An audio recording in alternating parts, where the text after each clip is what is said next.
Welcome back, everyone. It's your boys Mo and Ladi aboard Blurred Force One, and this is the Supercast. And before we get into the podcast, y'all get down there, hit like on this video, subscribe to the channel, and go out to Spotify and any other podcasting platforms and check out the audio only version of the Supercast. So, Lottie, what's going on, man? It's late in the week. We're a bit behind this week, but it's also a very auspicious day because Lottie, you know what's going on today. You know what dropped. What hot thing dropped today? The only movie that matters right now, and that is Spider-Man. Um, Spider-Man, Across the Spider-Verse, Miles Morales. I'll just have to say, let me just say this. Sony has been winning with Spider-Man in the last few weeks because last week the Spider-Man 2 PS5 gameplay dropped. People were losing their minds all over the world watching it, Mm-hmm. and now this drops. Yeah, and then we have some more news. Sony is just taking out has a bullet that every time it hits a nerd, it causes them to have a nerdgasm, and they're just shooting it, just spraying. Pop, pop, pop, pop, pop, I pop, pop. I about to say, don't be saying spraying and nerdgasm in the same one. That doesn't sound right. But no, you're absolutely right. Like remember like years ago, there's a bunch of real smart dumbasses online talking about Sony needs to just go ahead and sell Spider-Man back to Marvel because they can't do it. They were talking shit during the Andrew Garfield one, which by the way, that's trash take because those movies were good. But anyway, but they were talking all this shit, and now look what's happening. Like what is Lottie, what is all Sony sees with Spider Man? All they see is Dollar signs. All they they see is dollar signs. basically. So yeah, today is Across the Spider Verse Day. We have not gone to see it yet. We'll be seeing it this weekend. We got the review for that coming up. We're going to be talking about. In fact, we're just going to talk about it on the next Supercast. So look forward to that next week. But this week, oh man, it's a slow news week. So we're gonna be talking about the movies that superhero movies that came out a decade ago, 2013. A surprisingly inauspicious year, and it's but we're gonna talk about the major one that came out that year, and just kind of reminisce. But before then, we got a little bit of news, as we always do on the Supercast, talking about the news and superhero comic books, movies, video games, that sort of thing. And we're going to talk about the Guardians of the Galaxy, Volume 3. Its box office numbers. Big surprise. It keeps on rolling. We're going to talk about how well it's doing.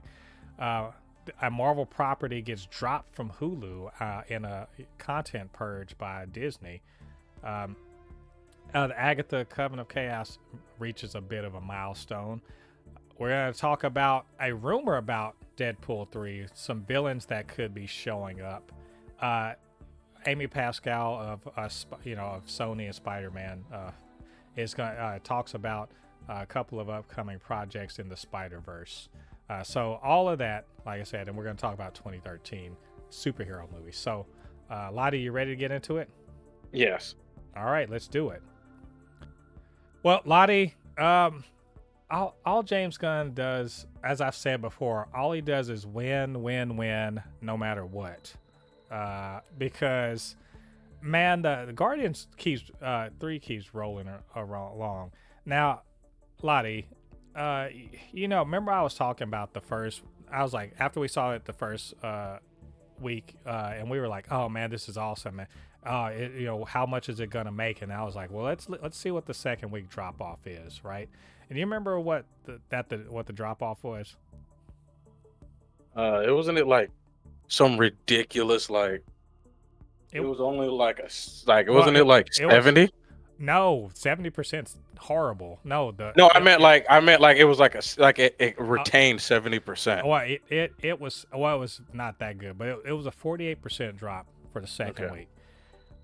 You know what? The third week drop was less than that. I think it was like a 45% drop. So this is week to week. So from week 1 to week 2, it was 48%. Week 2 to week 3, I think it was something like 46% or something like that.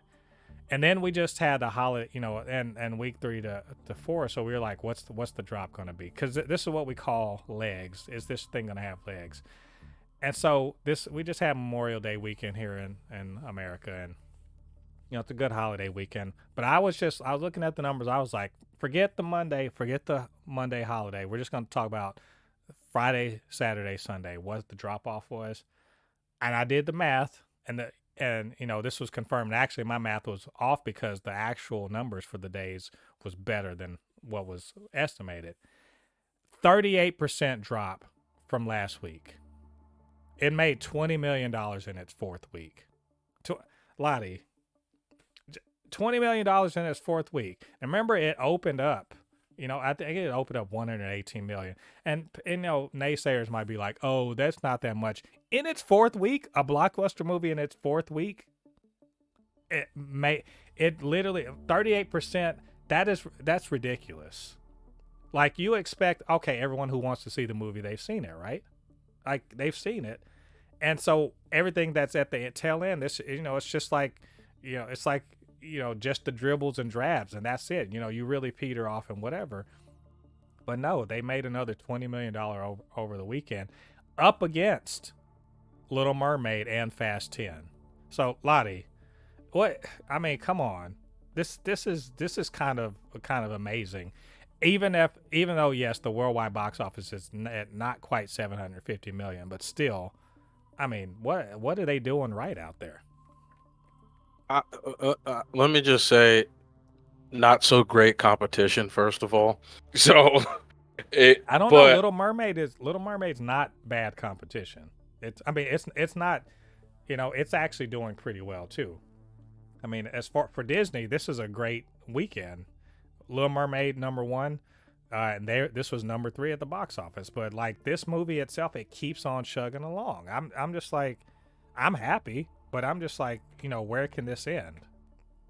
Honestly, I think Guardians of the Galaxy 3 deserved a little bit more, in my opinion. This movie by now, I think this should be the highest grossing Guardians of the Galaxy movie. I won't say it's better than 1, but I will say, because it was the final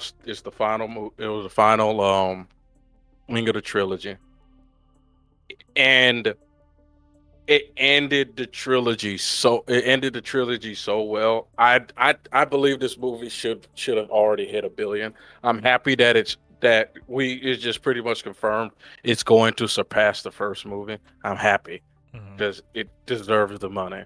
And I'll just be honest, in my opinion, it was the best movie. Literally, like, how they always say, besides, No Way Home, I felt like it was the best movie since Endgame. Right. Well, everyone says that, but then, like, when I saw it, I was like, yeah, shoot, they're right. I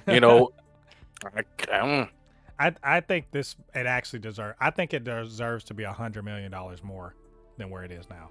Like, we shouldn't be talking about, oh, will it get to 800? We should be talking about, will it flirt with $1 billion? I agree with you on that. It's that good of a movie.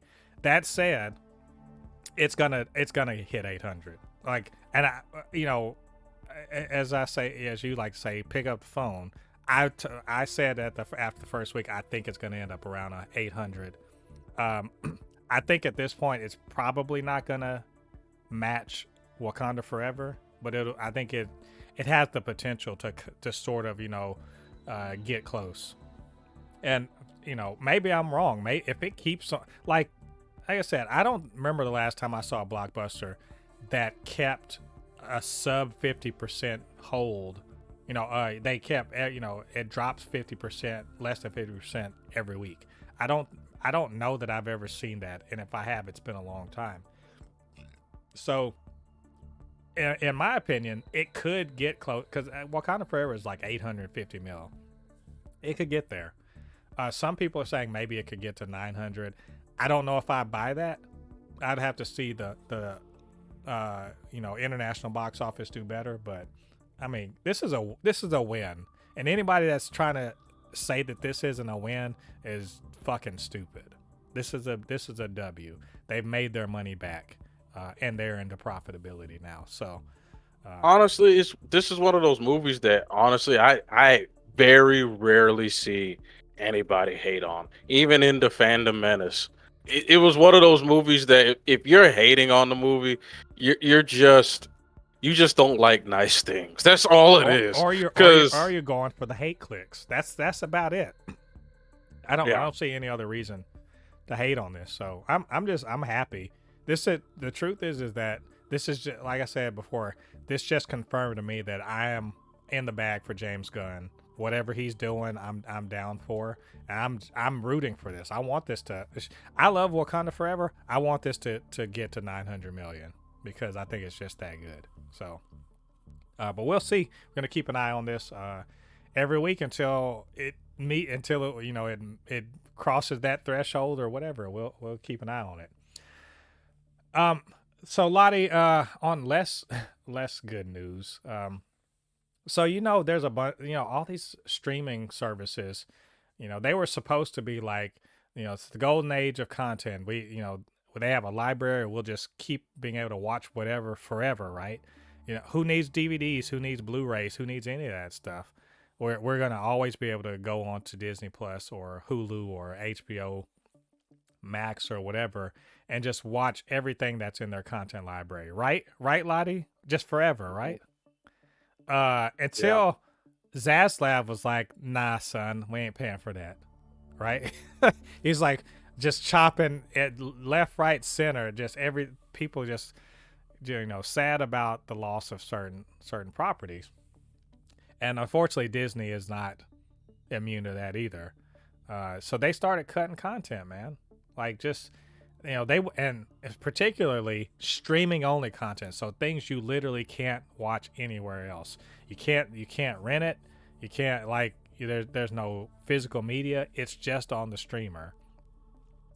And unfortunately, a Marvel property got, kind of got cut as a part of this. And it's something that I'm kind of pissed because I always meant to watch this and I never got around to it. Now I'm just like, I guess I got to pirate this shit now because I didn't watch it when it was on streaming. And it's Marvel's Runaways. And Lottie, I don't know if you ever watched this. Did you catch this? oh, I didn't even know that You know it existed. existed. What's funny is that it's one of those X-Men, the X-Men TV shows. Like The Gifted or whatever what was the other one? Whatever the X-Men TV shows that they had on Fox. And it was fairly popular and everything, but I just, like I said, I completely missed this for no good reason. I just didn't get around to it, and now it's gone. Maybe not forever, but definitely gone, so that we can't see it anytime soon.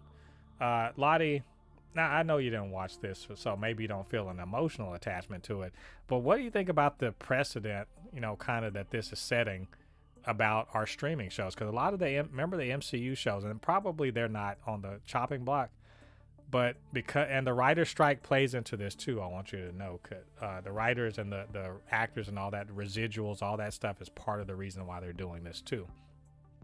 But this could be a sign that maybe none of our content is safe. So I don't know. What do you think? Listen, I have been the biggest activist of telling people if you want something, make sure you get the physical. I've always been the 100% activist of physical media. This is why one of the reasons why I don't buy any of my games. Well, of course, PC games we're kind of forced to because they're able to completely do that. But console gaming is still still having disc, and I want that to stay forever because I like having my game because at any moment, Sony, Xbox, Nintendo, especially Nintendo, Right. especially Nintendo, they can just take it off and say, well, you're shit out of luck, Yeah. and stuff that can happen, man. And it's just, that's why it's one of those things that when I hear it happen that they're going to take, and here's the thing, I'm not shocked because let's be honest, Maurice. This is not new. Netflix has been doing this for over a decade. This is not new. Like everyone's going like, "Oh, why is HBO and Disney's doing this?" Bro, open your eyes. Netflix has been doing this for decades. There's a show you like, it won't be on Netflix forever. There's a movie you like, it won't be on Netflix Well, forever. but there's a difference here though. Those things you're talking about, they're licensed. They license Friends, they license Seinfeld, they license certain movies. They only get them for a certain amount of time and then they roll off. That's pretty normal for streaming services. What I'm talking about is, or that what they're doing is the stuff that they made specifically for their streaming service, a Peacock original, a Disney Plus original, a Hulu original, an HBO original, or HBO Max original. Now I guess it's just Max. And the only place you could see them is on the streaming service. And if they decide like we don't want to pay the residuals for this, or man, we're losing a lot of money on this streaming service. How can we not lose money? Let's get rid of our shows that we can get rid of. We made these, and we're not making any money off of them, so let's just get rid of them. And so you have I think for Disney it was something like 30 or 40, maybe more titles, original movies and original series that were only for the streaming service that you can't see anywhere else now. You can't go to the library and check them out. You can't buy them on digital. They're just gone. And what is it? This show, Marvel's Runaways was not it.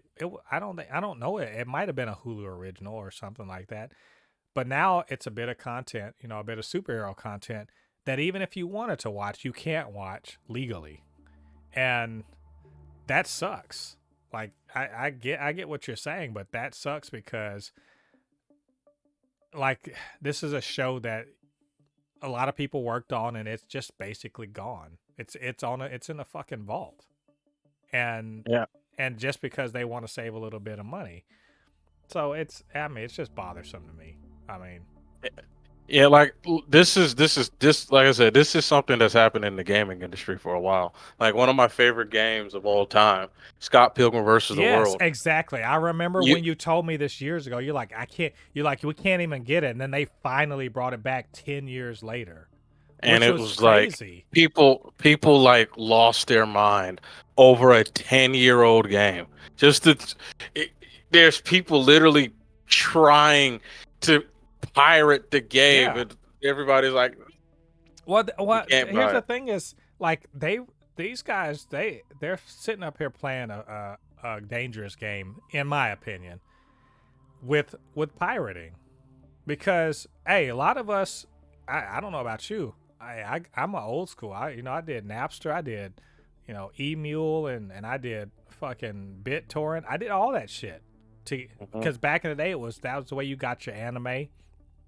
You know Yep. why? Because they didn't have Crunchyroll back then. Like I'm when I say I'm old school, I'm old school. I got to this. If I walk away from this desk right now, there are spindles and I have two actual CD wallets with 200 DVDs of burned anime that I'm never gonna fucking watch. But the point is, back in the day, we didn't have Crunchyroll, we didn't have Funimation. We didn't have streaming services that had anime. We had Yeah. fan subbing, and that's how you Yes. got your stuff.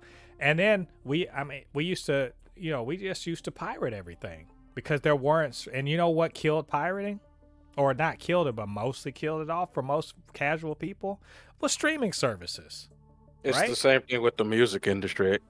Listen, I have I have FrostWire. I use FrostWire so much I almost got frostbite. That's just I was downloading that illegal music, man. Yeah. And then what happened? Spotify came around and Yeah. Pandora came around. And suddenly you don't have to do all that stuff and you can still enjoy the stuff. But you know what? Those things cost money. And I get it. It costs money to keep these things streaming, but they trying to bring back the pirate in me. I'm about to go One Piece in this bitch. Like I'm just saying. Like I kid you not, there's a tab open on my computer right now trying to figure out, how I can watch certain things.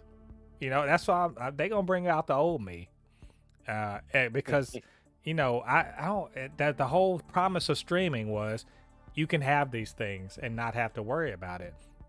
And now that there's a threat that maybe that's not true, I might have to get a DVD burner again. You know what I'm saying? It's like y'all really trying to bring out the old me, and I'm not trying to live that life again. But I mean, if I have to, we'll fire the BitTorrent up. That thing still exists. So I don't know. I just don't sit right with me. But we're gonna see. We're gonna see if they come to their senses, or maybe they can figure out a way to make it make sense. Honestly, I'll tell you this. I'll make a deal with any streaming service. And Ladi, I don't know, you agree with me, disagree with me. If these are things that are losing you money, put ads on them. I will fucking watch the ads. I watch YouTube all the time. It pisses me off with all the ads, but I keep going back to YouTube because I just want to watch some shit. So if I have to endure regular old TV ads on Marvel's Runaways to watch it, I will. Am I being, ridiculous? Does that make sense, Ladi? Yeah, that makes sense. I'm just saying, like, if the problem is you ain't making money, put fucking ads on them and move on. I don't care. So anyway, we'll see. We'll see what's going on with this. Hopefully something good happens here, and they'll figure it out. They've got to get their the business plan has got to change and account for streaming like this. So we'll see. We'll let you guys know more in the future. This is a real quick bit of news. Ladi, praise be, Agatha Coven of Chaos has wrapped its filming. So it's a real thing that exists, and we're actually going to get it sometime next year. And they made it just in time, but, at the very end of the writer's strike. The writer's strike started almost a month ago, but they just made it, just afterwards. So, yeah, we're getting this. And also I saw something, this is... Giant Freaking Robot was saying this, and I don't know if this is true or not, but apparently Aubrey Plaza, apparently she's going to be Death. She's going to play Death in there. And I'm wondering if is it the Death that Deadpool is in love with? Well, I mean, I don't know. But anyway, this finished filming. Ladi, I know you were just like bouncing off the walls excited about this spin-off of WandaVision. Yeah, I want to see what I want to see what they have, how they're going to connect it, because it's still. Part of me goes like, I still want to understand what Marvel is trying to do, because if they're still trying to do this multiverse thing, or they're trying to do the Celestials, because it seems like some of their stuff is Celestials, then some of it is multiverse. So I think they're building out the supernatural side. This WandaVision sort of opened the door for supernatural. Werewolf by Night definitely kicked the door open. This one is and Blade, all of those things I think are gonna open up the supernatural side of Marvel. Doctor Strange is sort of related to it, but like I said, sort of related to it. But I think that's the whole thrust of this. And if Death is in this, like I said, I really hope that Aubrey Plaza is playing Death in the sense of, like I said, the embodiment of death that Thanos was obsessed with and that Deadpool married, like in the comics. If that's who she's playing, that's awesome, and I cannot wait to see it. But next year, I don't even think they've actually set the date for it, but just sometime next year. So I don't know. We'll see. We'll find out some more information. We'll let you guys know. Ladi, this next thing, I wanted us. When I saw this originally, I was like, well, this is a cool little rumor, but I realized it gave us an opportunity to do something that nerds love to do, and that is speculation and just rampant, no fucking information speculation. That's what comic book nerds excel at. So why not do this? There's a rumor from, I'm trying to remember where I saw this. What might have been Giant Freaking Robot also. That X-Men, that Deadpool 3 is going to have two villains, an X-Men villain, from the classic series, the Fox X-Men villain, and an MCU villain are going to be in this. And I was like, and they were like, we're not going to tell, they did that little thing where they cover their mouths and like wink. We're not going to tell who they are. And I'm like, you motherfuckers, you know what you're doing. You're going to make us sit here and, comb through all of the X-Men movies and all of the MCU movies and see what villains they may be talking about.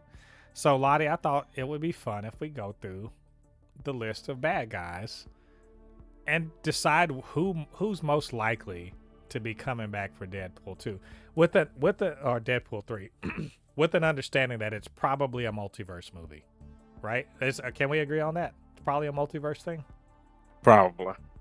Because the end of Deadpool 2 was definitely, he was just jumping around the multiverse. So we have to ask ourselves, who's likely to come out? What's a likely MCU villain and a likely Fox X-Men villain that will come into play? So, Ladi, I didn't realize this. There's a list that Collider put together. It's 45 fucking names for just the MCU villains, because that's how far along into the MCU we are. And the X-Men's a little easier. I think it's something like 10 or so people. So let's do the X-Men, and because I think the X-Men villain is obvious. I feel like it's obvious, but who do you think among the X-Men's villains from X-Men 1 through 3, the Wolverine, Wolverine Origins, what is it? The Wolverine, and the X-Men First Class, and all that stuff. All those movies. Who do you think out of the X-Men villains is the likely person to come back in Deadpool 3? Magneto. I mean, pretty much. Which one though? Which Magneto? We're getting the fast bender. Come on. Come on. The only Magneto that matters. Oh, man, come on, don't disrespect Fastbender like that. It's not disrespect, but he's not. When you think of Magneto, you know who you think about. Come on now, you know it. I can't. I mean, I'm not gonna lie. I know who you're talking about. Exactly, man. When you say the name Magneto, there's one actor that you think about, and we all know who that actor is. Come on. Legend Sir Ian McKellen. Thank you. Exactly. Yes. I mean, look. There's a long list of other villains. I mean, Juggernaut. Remember, with the reminder, Juggernaut was in Deadpool. He's already been in it, so yeah. But I mean, he could be returning. But the list I'm saying, like I'm looking at this list on some website. The bad guy from Dark Phoenix. No one gives a fuck about that. So no, we're gonna say no to that. The evil doctor from New Mutants, Cecilia Reyes. No, why would she? Why? Who cares? Why would she be it? And by the way, I like New Mutants, but no. Silver Samurai from The Wolverine. Yeah. I mean, why? Again, why? Why would that be the person? Fire Fist. I would love if this was true from Deadpool 2, because I love Fire Fist, but I do not believe Fire Fist is a bad guy as of the end of Deadpool 2. So, probably not. We didn't say this, but Apocalypse. I will say there's an outside chance of that. A very outside chance. And I would love it if it were Apocalypse, actually. An improved Apocalypse, in fact. Even though, I'm going to tell you, I'm an X-Men Apocalypse apologist. I really like that movie. I don't think that Oscar Isaac, I don't think he was utilized as well as he could have been, but it would be cool if he was the bad guy in this. And actually, it might make some sense because Apocalypse is a threat across the ages, and he's a threat in pretty much any timeline you ever ever encounter. So, Mm-hmm. and he made Age of Apocalypse, which is a legitimately terrifying alternate universe for the Marvel universe. So, I mean, cool. Xander Rice, I don't even remember this dude from Logan, but I guess he was the guy that was, I don't know. I don't know. I can't remember what he was doing in Logan. So, Bolivar Trask from Days of Future Past. Yeah, but why? Am I wrong about that? But why would you bring him back? Yeah. So, No. yeah. It's only one person, man. It's only one person that makes sense, and it's Magneto. How about William Stryker though? No. I mean, Stryker was. I don't think Brian Cox would come back for it, but I mean, still, William Stryker in X2. Like a lot of people consider X2 to be the best like X-Men movie, and he was a pretty damn badass villain for not having any fucking powers. You know. How about Sebastian Shaw from X-Men First Class? Get Kevin Bacon back in this bitch. No. Yeah, it's gotta be Magneto. Come on. Why would you? Because there's rumors about Patrick Stewart coming back for the movie for Deadpool 3. So if they could get Patrick Stewart back, if you don't get Ian McKellen, who's writing and who's casting? What the fuck are you doing? You can't have like. I almost expected his ass to show up in Multiverse of Madness, to be honest. I mean, because Wanda was in there, why not? Yeah, exactly. So I think we'll just say Magneto's probably the guy. So if Magneto's the guy, who is the MCU villain? With an understanding that since it's a multiverse thing, it could be any of the villains. Who is the most likely person to come back for Deadpool 3? And mind you, there's a ton of villains to choose from here, like a lot. I could tell you the ones I don't think. I don't think any of the villains from the TV shows are it. But that, I can tell you one, but you'll probably disagree because he technically wasn't a villain anymore at the end. Quicksilver, huh? He was, yeah. He's not a villain. I don't see him as a villain, so I can't really. But here's the thing: he kind of died before he actually I mean, he did hero stuff, but technically, if I'm Marvel and you're bringing back Magneto, I'll use this as an excuse to bring back Quicksilver as well. Right. Yeah, you know what? Let's table that. I don't know about that. We're gonna cross Yellow Jacket off because he was just in Quantumania. That's not the guy. General Ross is not the guy because he's gonna be president in Captain America 4. Jan Rog, who the fuck cares about him? Icarus from the Eternals, You know, like, I mean, yeah, maybe. Isn't he dead? Yeah, but remember multiverse, so he could totally be alive. I'm just going down this list of 45 people. No to Whiplash. Fuck that. Crow from the Eternals. He's barely a villain in the damn Eternals, so I don't know why you would bring him in. Emil Blonsky, aka the Abomination. He's just in She-Hulk. I don't believe it.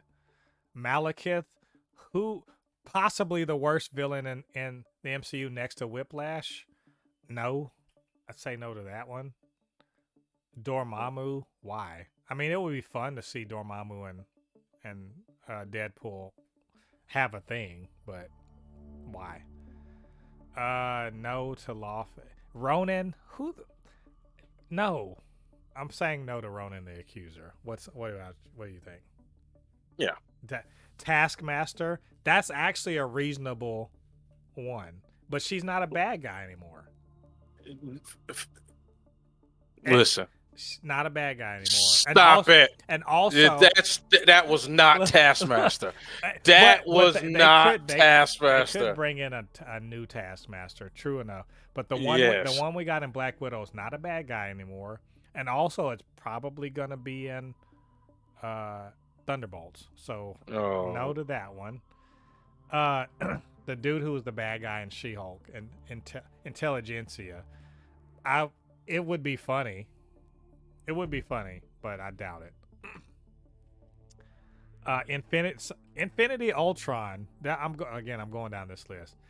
Infinity Ultron will be dope, actually, and there is precedent that it crosses, universes. But I don't know. I'm just gonna say no. Again, anybody that was a villain in the TV shows is likely not. So for Miss Marvel Najma, no. For why would she be a villain in Deadpool? Because it makes no sense. Caecilius from Doctor Strange, no. Arthur Harrow from Moon Knight, again, why? Wanda, I would say no to that also. Even though you're right, if they could bring in Quicksilver, they could bring in Wanda. But I'm gonna say no because Elizabeth Olsen has not indicated that she's done anything related to Wanda. So I'll say no to that one. Alexander Pierce, aka the Red Skull. I mean, there's so many people to choose from here. Ghost from Ant-Man and the Wasp. Why? Why would she be? I don't even remember who that person. Yeah, she was the bad guy in Ant-Man and the Wasp, but she's the one that could have phasing powers. She was a missed opportunity. I thought she was a lot cooler in concept, but like in actual practice towards the end of the movie, whatever. And she turned out to be okay. She's just misunderstood. So, Drykoff from Black Widow. Fuck no. He was barely he's a shit villain. Why would you bring him back? Who? The guy who was the ultimate villain in Black Widow. No. Exactly. You don't even know who the guy's name is. I didn't know the guy's name until I went down this fucking list. That guy, the creepy guy from Black Widow. Carly Morgenthau. She's dead. Yes, but she was also a whatever villain. I hate that too because I liked her character in Falcon and Winter Soldier. How about Kingpin? Here's the first one. I'm like, what? Well, maybe. No. No. No. And also right now, Vincent D'Onofrio he's busy filming Daredevil Born Again, so that seems unlikely. Namor. No. I say no more. Absolutely not. And why waste Namor on Deadpool? If Namor's gonna be a bad guy, he's gonna be a bad guy in a big fucking movie, and not which, not to say Deadpool's not a big movie, but still. How about Hela? Could they get Cate Blanchett to come back? No. It's just no, not at all. Agatha. It'll have to be. Yeah. It'll have to be like a street level villain. Yeah, well, it could be more than that because traditionally Deadpool has punched above his weight class, so he could. I mean, honestly, Deadpool annoys the shit out of Doctor Strange. He annoys the shit out of everybody, really. And the fact they have a thing where they have Deadpool kills the Marvel Universe, so there's precedent. Agatha from WandaVision, probably not. But why? Again, why? But Death is in Agatha cover the chaos, and that is, besides Vanessa, which she is coming back for the movie, so maybe Death is not his boo. Mysterio. Is Mysterio a probability? No. Just no, not at all. How about Aldrich Killian from Iron Man 3? He did the extremist shit. No Iron Man villains whatsoever. I mean, he would be kind of cool though. Nah, Ultron, nah, regular Ultron from Age of Ultron. nah. Mm. He Who Remains. Absolutely not. We know for Yeah, sure it's not He Who Remains from Loki. no, Gore the God Butcher. no, No, none of these are getting a pass. Ego the Living Planet. no. Uh, Bucky, even though he's not really a villain, so no, I will say no to that. But how about Zemo? Zemo could dance his way. He and Wade could do, a TikTok dance together. No. You you don't want to see him do a TikTok dance. I'm saying Zemo. I'm gonna go with. How about Justin Hammer? From Iron Man 2. No, heck no. You're shooting all these down, man. So no Justin Hammer. Let's see. Where's the next one? The High Evolutionary. I'm gonna just say no to that one because we just saw him. Yeah. Obadiah Stane. Heck no. Ironmonger. It would not make sense. That's the thing. It's Deadpool. It doesn't have to make any sense. It just has to be fun.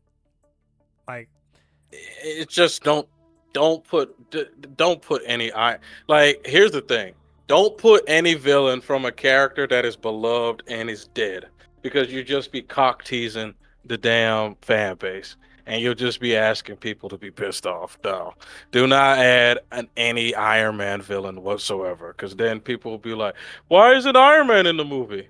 And then I'll even ask the same thing. That's why. Well, it's multiverse, but it's multiverse.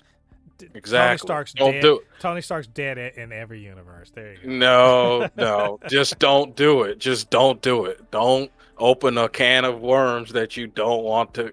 You don't want to close back up. Just don't do it. All right, confirmed. Whiplash and Deadpool 3. There's. Nah, it's not gonna be Whiplash. No one wants to work with Mickey Rourke. Kang the Conqueror. We know that's not real. It's not just like He Who Remains. That's not it. How about Red Skull? But Deadpool could punch a Nazi. He could punch a red-faced Nazi. It's possible, but that will honestly piss me off. Honestly, if they put him in a movie that didn't have Captain America in it, that would piss me off. Straight up. Deadpool could cosplay as Captain America. No, don't. This, like, honestly, because in my opinion, that's one of all the like Captain America movies I liked. Them never using the Red Skull again was the biggest head scratcher. That still to this day I don't get. I don't get it at all. Yeah. Why make him the Mind Stone? Like, look, I mean, the Soul Stone. Yeah, it didn't make any sense at all. That was fan service. But I mean, it sort of made sense too, in a way, but in a small and stupid way. But whatever. How about this? The Mandarin / Trevor Slattery. I'm going to say no because he wasn't really a villain, even though it would be hilarious, I think, if he was in there. But also, he is going to be in the Wonder Man show. So, yeah, I mean, is he really a villain that we want to bring back? Just saying. No. This one I don't think is true because of who it is, but Adrian Toomes, a.k.a. the Vulture from Spider-Man Homecoming. No. I'm going to say no to that because Michael Keaton is not going to fucking come back and do that. He's just not. He did Batman, and I think he's just like, do I need to do this some more? No, probably not. Also, he did that dumbass cameo in, what was it? Morbius. So, Green Goblin from Spider-Man No Way Home. No. No? If they're gonna say Green Goblin, they could have said Sandman and fucking Electro too, and a Doctor Octopus. None of them are coming back for this. Like, well, I could say with some certainty, no, not one of them. Wen Wu from Shang-Chi and Legend of the Ten Rings. I mean, it would be cool, but no. Nah. We're going to have to say yes to one of these, damn it. One of these has to be yes. Thanos. Thanos from a... No. No Thanos? I mean, I think that would be cool.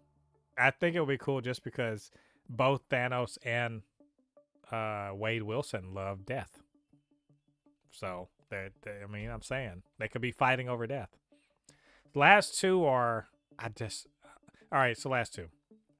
Loki. Why? No. Why would it be Loki? That's the question. No. Why would it be Loki? And the final one, the one that I'm just like, why would they be? This will be the one. Killmonger.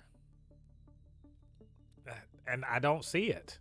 In fact, I don't even not only don't see it, I would be pissed that they would put, Eric Killmonger into Deadpool because there's the times we've seen Killmonger, nothing's funny about him, right? And I don't want the last time possibly we see Killmonger in live action to be a joke, like at all.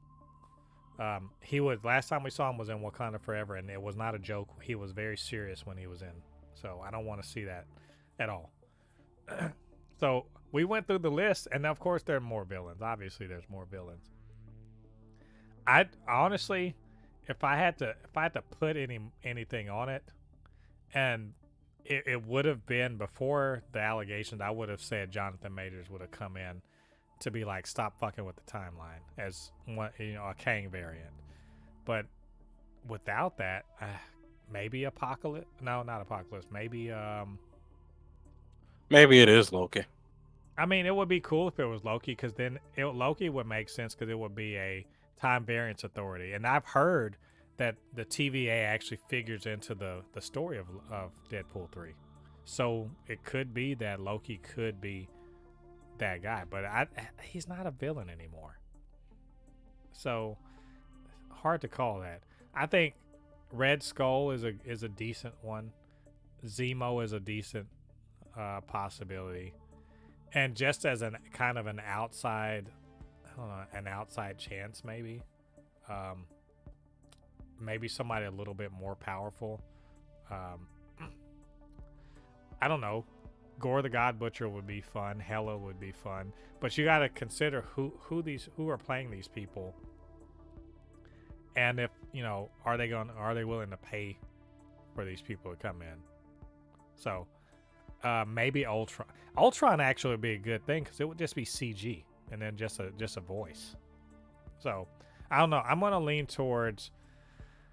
If I have to put money on anything, I think I'm gonna lean towards Zemo or Red Skull. What do you think? I think it's gonna be Loki. Okay, I'll take that. I think Loki's probable too. I just don't think he's a villain. Yeah. So, all right. Well, we're gonna find out. I'm pretty sure in the next, whenever they get back to filming. Well, we'll find out. I'm sure in the next few months. So we'll let you guys know. Ladi, last bit of news, and it's just a quick bit of news. Amy Pascal was talking about Across the Spider-Verse, and she confirmed something that I think we suspected, given the popularity of the character, and that is that they're working on a live-action Miles Morales movie, but also that they're working on a live-action Jessica Drew, aka Spider-Woman, movie. Now, in the Across the Spider-Verse, she's actually black, but in the comics she's not. She's white, but she's played by Issa Rae is the voice actor for her in Across the Spider-Verse. So anyway, Ladi, surprise, no surprise, is this a good thing? What do you think? Of course, I mean, not surprised. It's more of like what took so damn long. It's more of like, well, I won't say what took so long because I kind of want to get, Tom Holland's Spider-Man out the way before you do another variant of Oh no, Spider-Man, the you know live they're action movie. yeah they're doing a Spider-Man 4, so they're gonna be running these concurrent. That No, I meant you want to at least get what you were doing with him out the way first before you right. try to do anything else. You know what I mean? First, you want to get that, No Way Home done. Then, of course, you'll get the live action. We all knew this was coming. Yeah, Of yeah, course, it's going to be a live action Miles Morales movie. The video game sold well. People are excited to play as Miles Morales in the new video game. The the animated movies did well. Sony's not stupid. Sony's like, well, I guess we'll make a live action version of the movie now. So, yeah. Well, and I honestly and I truly think that they are setting up like they're setting up a live action Spider Verse, and you know, obviously Tom Holland is in the MCU. I think that they're Sony's smart enough to be like, no, we're gonna stick with this. We're making money barely doing anything here, so we just keep doing that, and they still get to have a Spider-Man swinging around in live action in their own little Spider Verse, right? So mhm. I think this is a galaxy brain move. You get set. Hopefully, Craven is a good movie. Hopefully, what's the movie? What's the name of the Spider Woman or whatever? Not or Madam Web. Hopefully that's good. Morbius kind of tanked, but whatever. Okay, hopefully Venom 3 is really good. You tie them all together and you have the Spider-Man for them, and it's Miles Morales in live action. I mean, the shit writes itself, damn near. And you don't have all these you can get basically they get to have, their cake and eat it too. So obviously that makes sense. The other thing is that they're working on Spider Woman, and also you remember they have two Amazon Prime spider related, Spider Man Noir, and then Silk for Amazon Prime. So I mean, I feel like this is people. They're quietly assembling a kind of the Spider Man cinematic universe over there, and no, not a lot of fanfare. People are all worried about DC and Marvel and what they're doing, and at in the same time, they're sort of setting up a potential crossover that could be good, assuming they can get their shit together on, these non Spider-Man related spider, movies.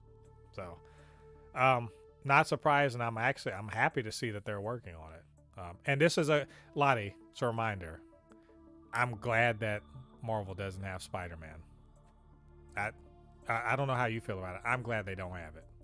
Yeah, I was one of the main people that when it first was coming out, when everybody was like, "So, oh, Sony, what are you doing this?" I'm like, guys, yes, thank you, Sony, for standing up and saying, "No, I'm gonna hold on to this." Thank you.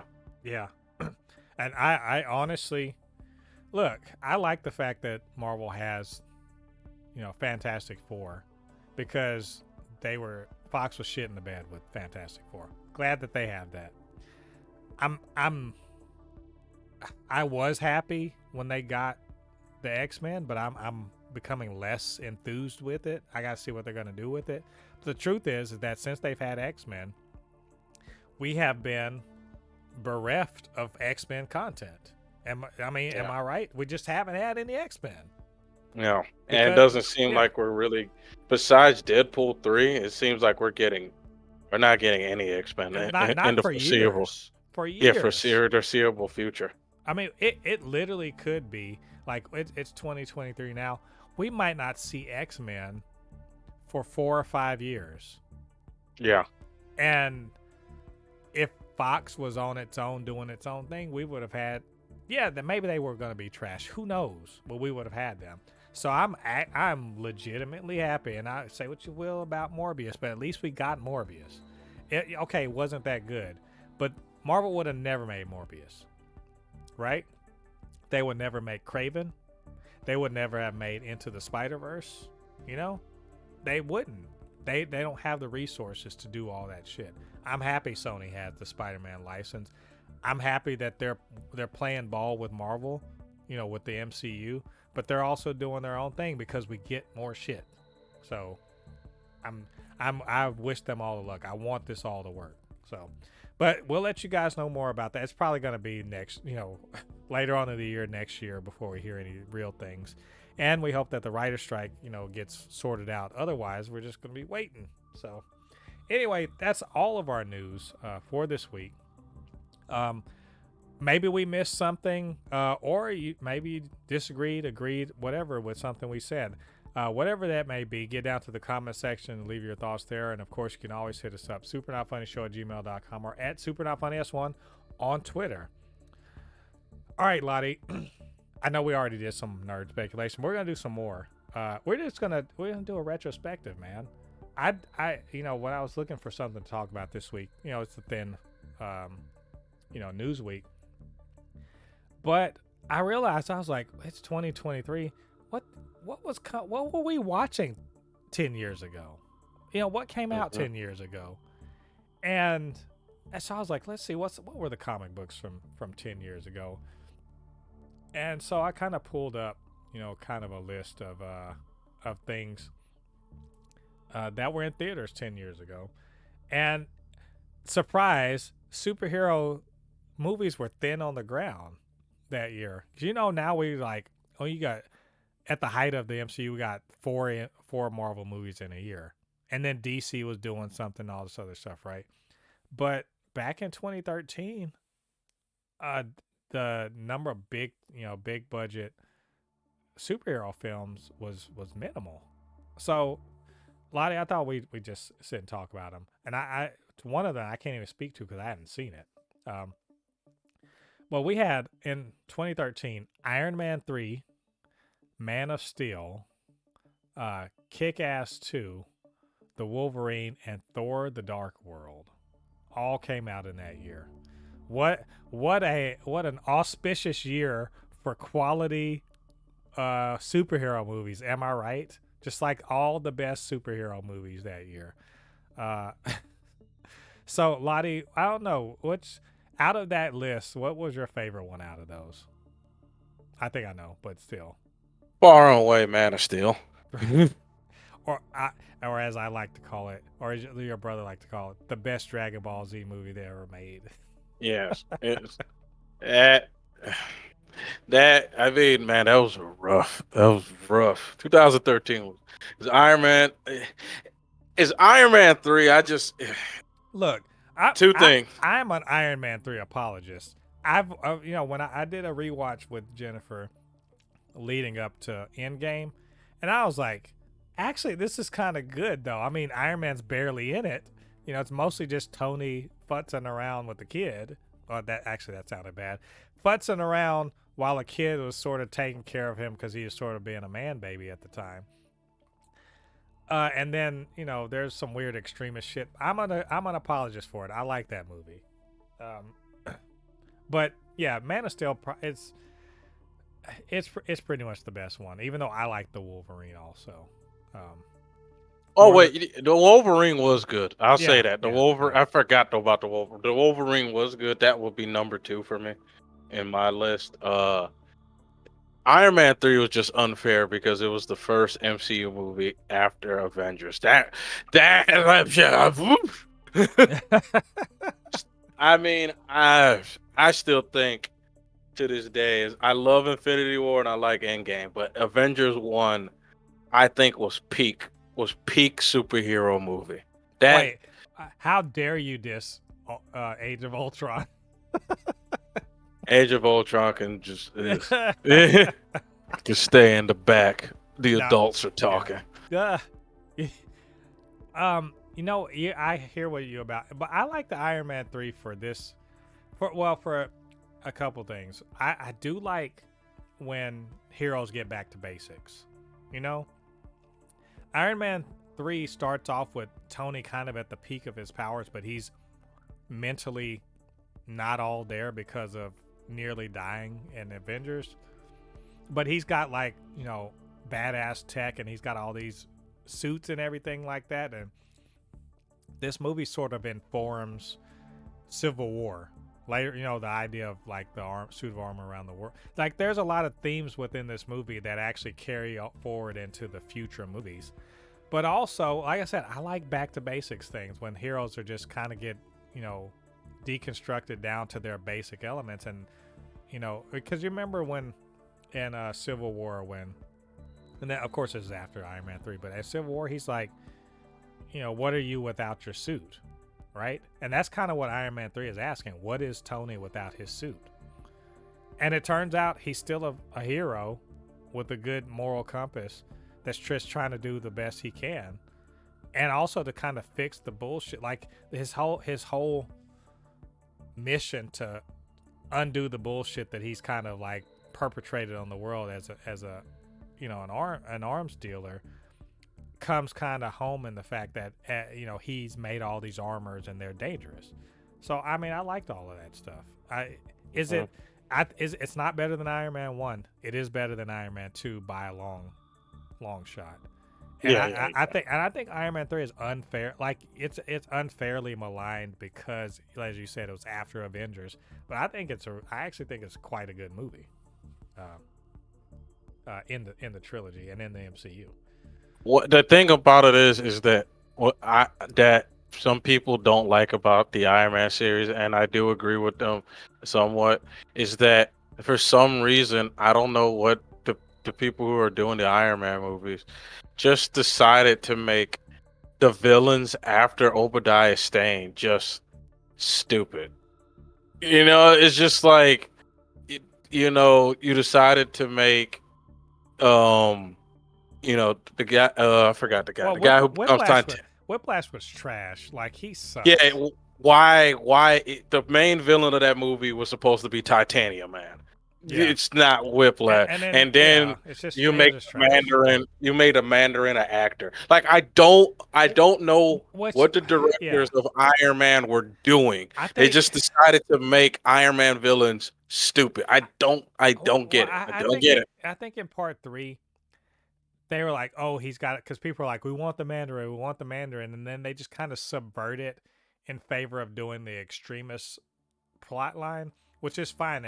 Iron Man Extremis is a good comic. It's a good comic run, and I like it.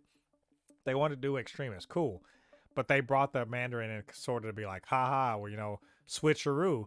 And the funny thing is, people were mad, but it actually turned out to be pretty awesome in the hands of other people later on. I know it took like a long time, but seeing him in Shang-Chi I loved it.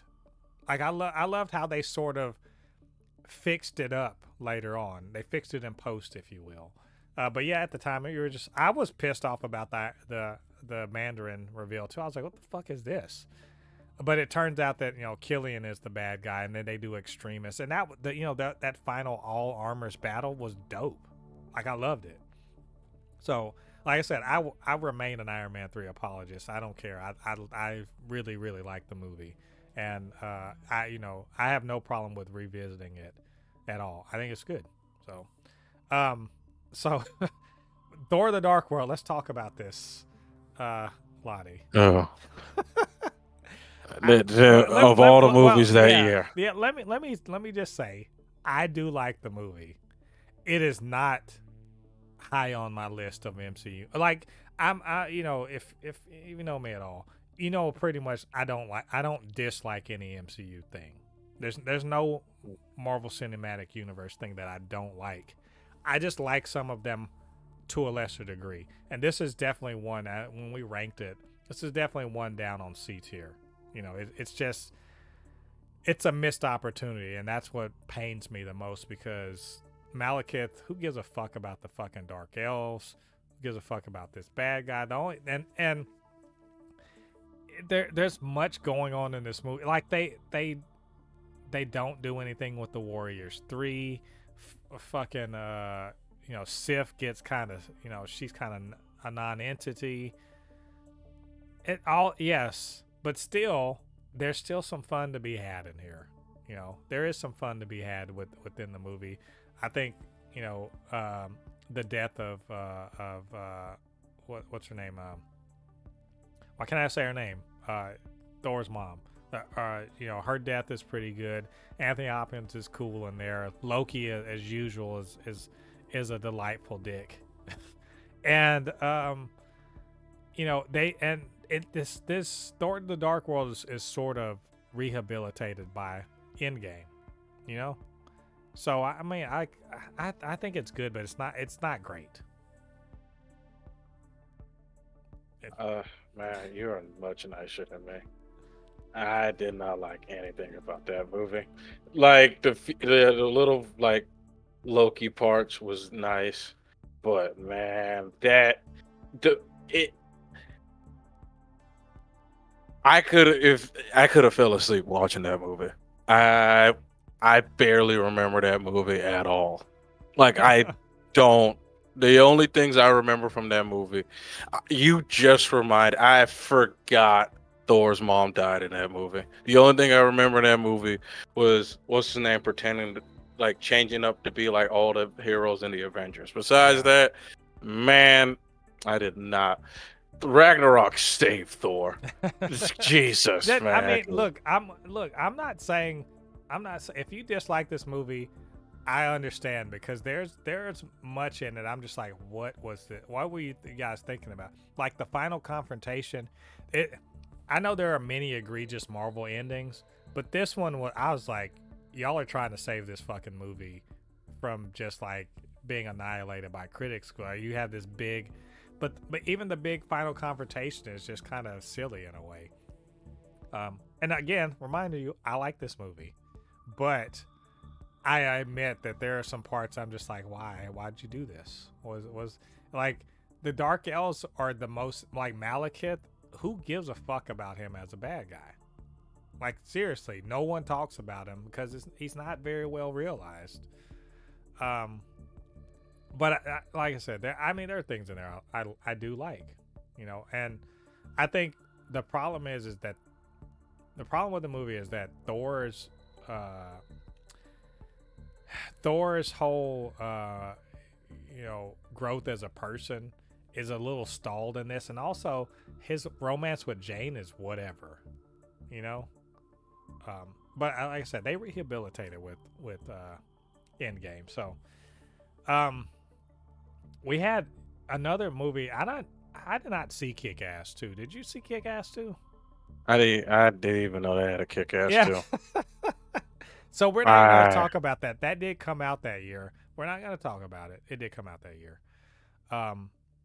Yeah, I like the first one, but I have no desire to watch the second one at all. So we'll move on from that. So the two good ones, as if you will, were let's talk about the Wolverine. I actually, I have to be honest, never really watched Wolverine Origins. Didn't watch it. I mean, I've seen bits of it, but like it looks stupid. I have a feeling it's bad. Can you confirm that for me? No, it's a decent. It's better than X-Men 1 and X-Men 2 in my opinion. Right. I mean X-Men 1 and X-Men 3. Wait a minute. Wolverine Origins is better than X-Men 1. I'm gonna have to see this because I don't want to contradict you, but X-Men 1's good. So I don't. The first Wolverine X-Men, was actually good. It was actually good. The only thing that people I'm talking about the Wolverine. I said Wolverine Origins.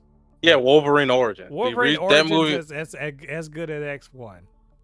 I enjoyed the first Wolverine movie, including the part with Deadpool with no mouth.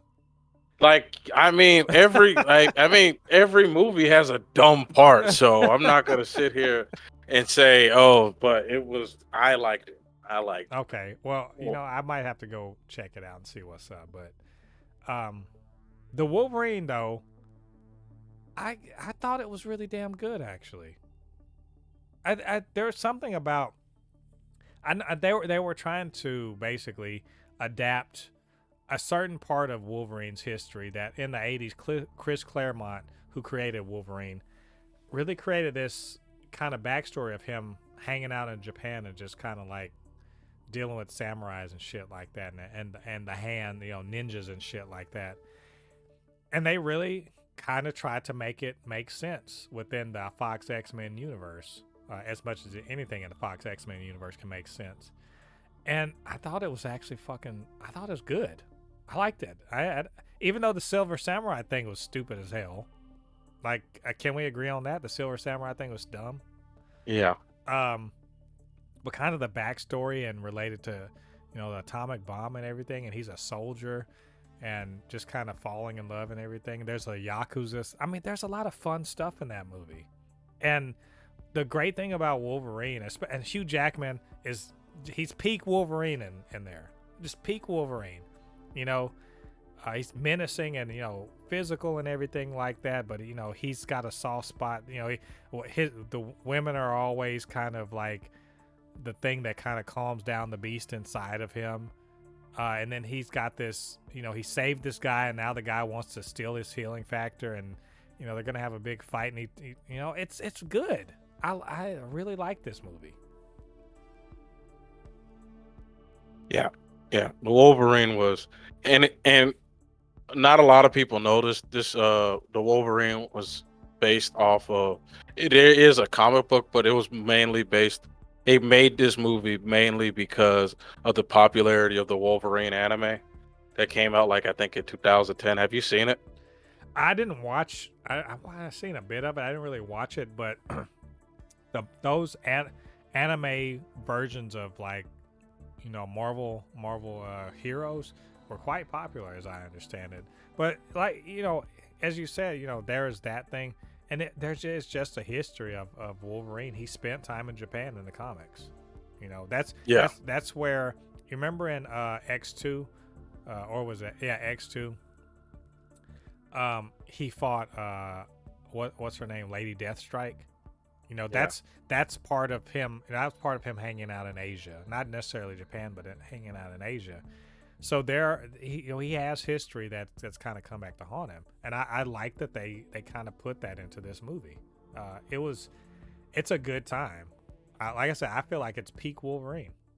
Like, really, like, well, actually, yeah, he's peak Wolverine because Logan is more like post prime Wolverine, but still, I really enjoyed it. So the last thing is Man of Steel, and I'm gonna let you mostly talk about this. Like, I'm a fan of Man of Steel. I mean, I really am. I'd agree with your brother about it being very Dragon Ball Z-ish towards the end. I'm surprised that Kal-El didn't charge up a spirit bomb. But all that being said, it's dark as shit. Like, it's and I don't mean like, I mean that in terms of like its themes and everything, but it's also very gray. It's a very gray movie. But I liked it. I think Henry Cavill's a great Superman. I think he never got a chance to really spread his wings as Superman, but as a Superman that hasn't found his way yet, he's quite good. And just, the Kryptonian fights are kind of amazing, and his whole thing with Ma and Pa Kent, I like that quite a bit. I believed his whole budding romance with Lois Lane. So I mean, just generally speaking, I think it's a really good Superman movie. Yeah, it was a good movie. I enjoyed the movie. I didn't like how it ended, where Zod was like, "I'm gonna blast these people with my heat vision," and he's like, "No, stop!" Superman, you could fly, right? You can just fly out of there, and you don't ever have to worry about him hitting anybody. No, and this is one of the things I know we're supposed to be talking about this movie, but it's one of the things that I think superhero movies need to stop. Stop killing off your villains, guys, please. Stop doing that. Phantom Zone, damn it. Jesus, like, it's one of the most annoying things in superhero movies. They just kill off the villain. You don't have, like, for example, Green Goblin. Yes, you could kill him off because you know why? There is another Green Goblin in Harry. But killing off Zod one of Superman's reoccurring villains. Just oh, I don't understand why You know superhero what? movies are obsessed with doing lost. that. He lost the key to the Phantom Zone. You know, you can't. It's just He couldn't open the storage locker. That was the problem. it's just so fucking annoying, man. It's If just so it makes fucking. you feel any better, Zod will be menacing the world again in the Flash in a few weeks. Yeah, but I mean, 10 years too damn late. Shit. Yeah, it's look. I mean, and the funny thing about Man of Steel, it should have been a $1 billion movie and it wasn't. Yeah. It underperformed, and I understand why, because in many ways this isn't the Superman people think they should see. Right? And also and I'll say this too. The last Superman movie really stained. Really, really, really stained the Superman thing. Like that last Superman movie that came out in 2008 like really destroyed. Yeah, Cuz I mean, I get that, but like, I think people understand, hey, you know, this is a different thing and whatever. And people like Superman. I think the thing is just that Zack Snyder's idea for deconstructing Superman was wrong. When I don't want to say wrong, it was a good idea that needed more Superman first. Like, I could see if this had come out like 3-4 years after Superman 4 back in the 80s, you know. So you've seen the all shucks Boy Scout one. This is a deconstruction of that.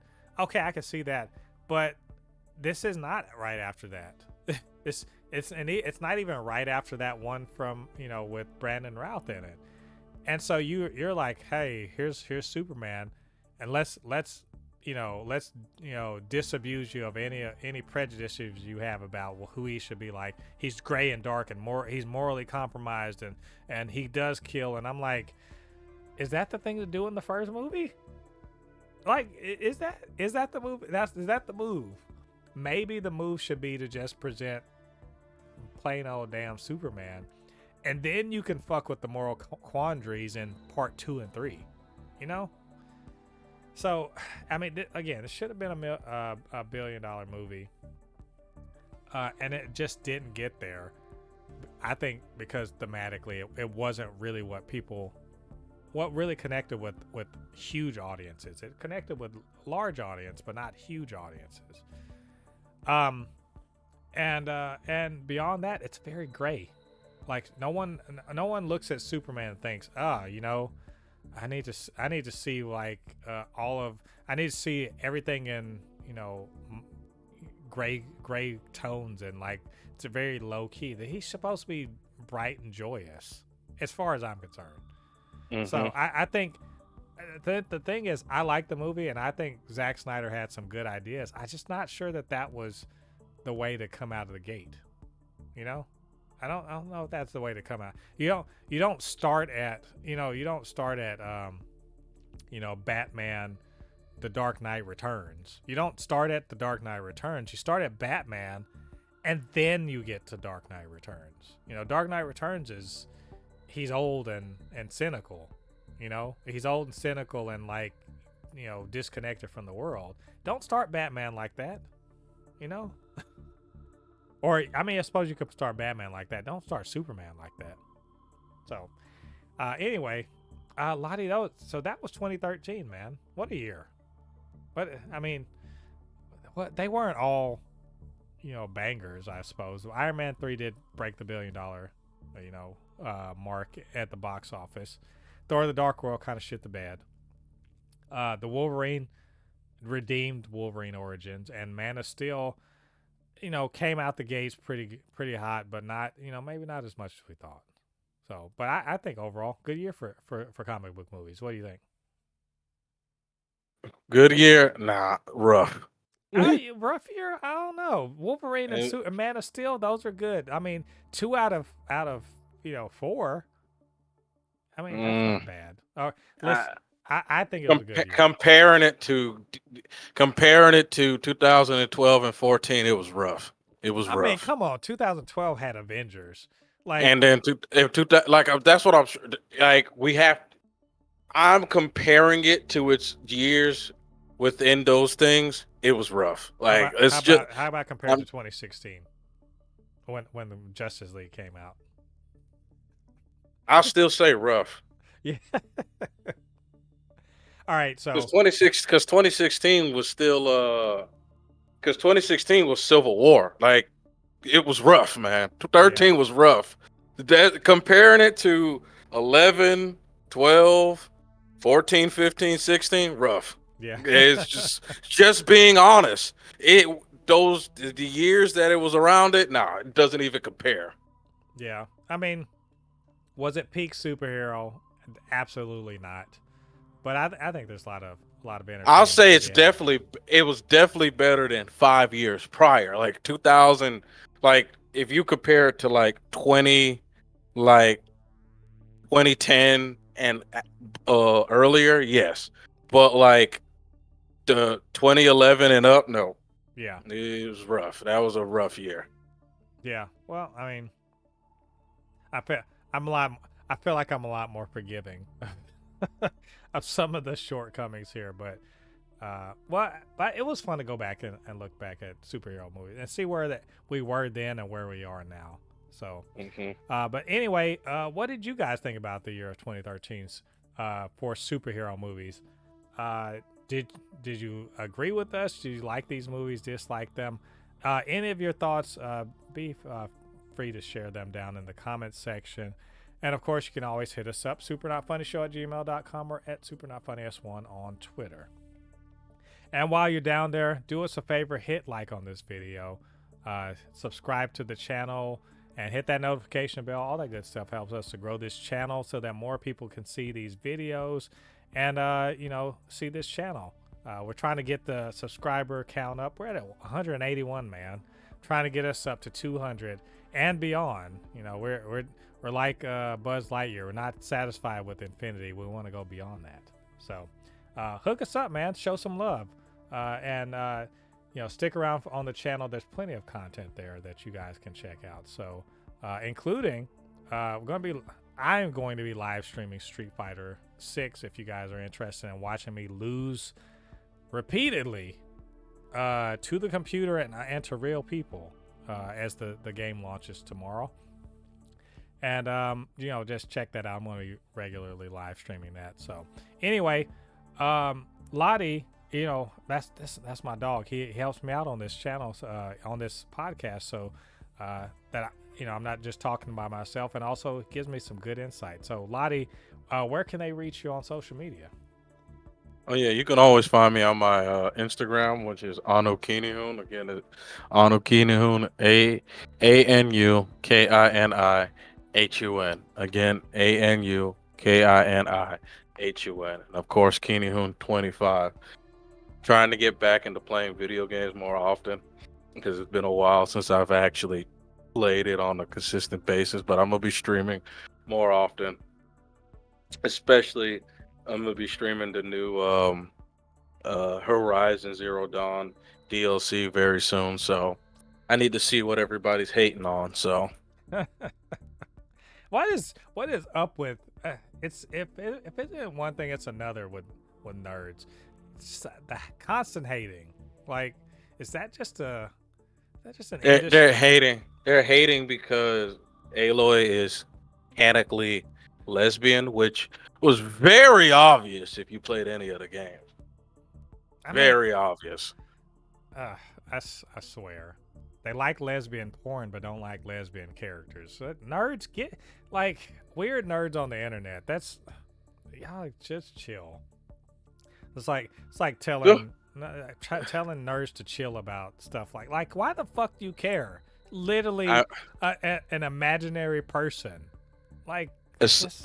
Guerrilla Games had the biggest dunk on this one lady who wrote comment underneath the thing of their thing because they had like this picture of like Aloy on like this robot flying with her new girlfriend, and like their pride flag was behind them, and this woman was like, oh my god, don't do this, Gorilla. There's little kids playing these games. They're like, there's kids watching and kids little playing this game. Don't influence them. And Gorilla Games said the game is rated T. If your kids are playing this game, you're a bad parent. And I was like, dunk. The game is rated T. It's a game for teenagers. If your 5 or 6-year-old kid is playing the game, it's not it's not Gorilla's fault if they're influenced by anything. It's your fault. Anyway, because it's a teenage game. That shit's cap anyway. What fucking 5-year-old is playing? It's playing Horizon Zero Dawn. Get out of here. Exactly. Dunk.